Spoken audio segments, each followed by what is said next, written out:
Trinamool ISF সংঘর্ষে উত্তপ্ত শাসন, পুলিশের সঙ্গে তুমুল বচসা, থানা ঘেরাও নওশাদের। ভোটের মাঝে নওশাদের সভাকে কেন্দ্র করে প্রবল উত্তেজনা। তৃণমূল আইএসএফ সংঘর্ষের রণক্ষেত্রের চেহারা নিল শাসন, জখম হয়েছে 2 জন। এই ঘটনার পরই কর্মী সমর্থকদের নিয়ে শাসন থানায় হাজির হন ভাঙড়ের বিধায়ক নওশাদ সিদ্দিকী। পুলিশ আধিকারিকদের সঙ্গে বচসায় জড়িয়ে পড়েন তিনি। ক্রমশ চড়তে থাকে উত্তেজনার পারদ। এরপরই থানা ঘেরাও করেন নওশাদ। চলছে লোকসভা ভোট। ইতিমধ্যে 4 দফা ভোট শেষ হয়ে গিয়েছে, এখনও বাকি 3 দফা। বসিরহাটের নির্বাচন এখনও বাকি। স্বাভাবিকভাবেই ওই এলাকায় জোর কদমে চলছে প্রচার। বৃহস্পতিবার শাসনের সভা ছিল আইএসএফের।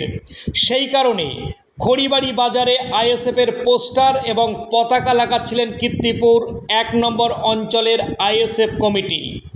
অভিযোগ, সেই সময় এক তৃণমূল কর্মী ওই যুবককে পতাকা লাগাতে বাধা দেন। এরপরই অশান্তির চরমে ওঠে, প্রবল উত্তেজনা ছড়ায় এলাকায়। এরই অশান্তির মাঝেই এলাকায় পৌঁছে যান নওশাদ সিদ্দিকী। এরপর সটান শাসন থানার দ্বারস্থ হন নওশাদ। সেখানে গিয়ে পুলিশের সঙ্গে বচসায় জড়িয়ে পড়েন ভাঙড়ের বিধায়ক নওশাদ সিদ্দিকী। প্রবল কথা কাটাকাটিতে জড়ান তারা। নওশাদ জানিয়েছেন, এদিন অ্যাপের মাধ্যমে সভার অনুমতি নেওয়া হয়েছিল, তারপরও এই ঘটনায় বেজায় ক্ষুব্ধ তারা। প্রসঙ্গত, এ বিষয়ে এখনও তৃণমূলের কোনো প্রতিক্রিয়া মেলেনি। আমিও বলেছি যেরকম যে ঘটনা ঘটেছে, পুলিশ সক্রিয় থাকলে এই ঘটনা ঘটতো না।